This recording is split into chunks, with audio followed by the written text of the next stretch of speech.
Channel এ নিউজে সবাইকে স্বাগতম।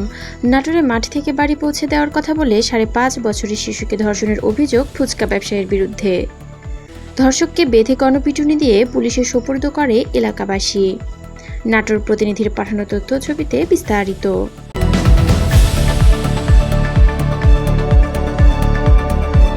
নাটোর সদর উপজেলার মদনহাট গ্রামের 5.5 বছরের এক শিশুকে ধর্ষণের অভিযোগে শরীফুল ইসলাম নামে 46 বছরের এক ফুচকা ব্যবসায়ীকে আটক করে গণপিটুনি দিয়ে পুলিশে সোপর্দ করেছে এলাকাবাসী। পুলিশ ও স্থানীয় সূত্র জানায়, গতকাল মঙ্গলবার বিকেল প্রায় 5টার দিকে শিশুটি তার নানির সঙ্গে ঘাস কাটতে মাঠে যায়। এ সময় একই গ্রামের আব্বাসের ছেলে ফুচকা ব্যবসায়ী শরীফুল ইসলাম শিশুটিকে বাড়িতে পৌঁছে দেওয়ার কথা বলে পাশের একটি ঘাসের জমিতে নিয়ে তাকে ধর্ষণ করে বলে অভিযোগ ওঠে। ঘটনার পর শিশুটি অসুস্থ হয়ে পড়লে স্বজনরা তাকে স্থানীয় একটি ক্লিনিকে ভর্তি করেন।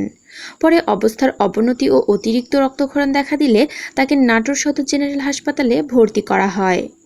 আজ বুধবার সন্ধ্যায় বিষয়টি এলাকায় জানাজানি হলে গ্রামবাসীর মধ্যে ব্যাপক ক্ষোভের সৃষ্টি হয়।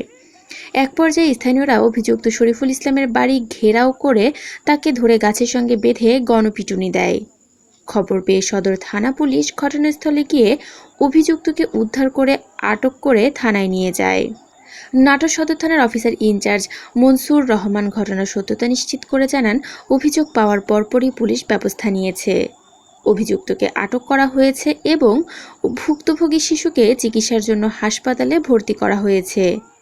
এ ঘটনায় আইনগত প্রক্রিয়া চলমান রয়েছে। নির্যাতিত শিশুটির বাবা একজন দিনমজুর বলে জানা গেছে। এ ঘটনায় এলাকায় চরম ক্ষোভ ও উদ্বেগ বিরাজ করছে। রূপায়া জাহান, ডেস্ক রিপোর্ট, চ্যানেল এ নিউজ। মদনহাট নামক একটা স্থান, সেই স্থানে আমরা আজকে একটা সংবাদ পাই 5 বছরের একটি শিশু বাচ্চাকে শরীফুল নামে এক ব্যক্তি সে ধর্ষণ করেছে। এর পরবর্তীতে স্থানীয় লোকজন শরীফুলকে আটক করে এবং পুলিশ এই খবর পেয়ে আমরা এখানে আসি এবং শরীফুলকে আমরা হেফাজতে নিয়েছি, তাকে গ্রেপ্তার করেছি এবং ভিকটিমকে আমরা চিকিৎসার জন্য এবং পরবর্তী পদক্ষেপের জন্য হাসপাতালে প্রেরণ করেছি। পরবর্তী আইনগত ব্যবস্থা আপনাদের পরবর্তী জানাবো। এই গ্রামের স্রোত নেমে এসেছিল জনগণের, তার থেকে আমরা কিভাবে জীবনের নিরাপত্তা, জীবনের ঝুঁকি নিয়ে কাজ করেছি। আপনারা মিডিয়া ভাইয়ের আপনারাও ছিলেন, আপনারাও জীবনের ঝুঁকি নিয়ে কাজ করেছেন এবং আমরা বর্তমানে এই ব্যাপারটি ভিকটিমও আমাদের হেফাজতে আছে, আসামিও গ্রেপ্তার আছে। সর্বোচ্চ শাস্তির জন্য আমরা যেভাবে আইনগতভাবে আগানো যায় সেভাবে আগে যাব।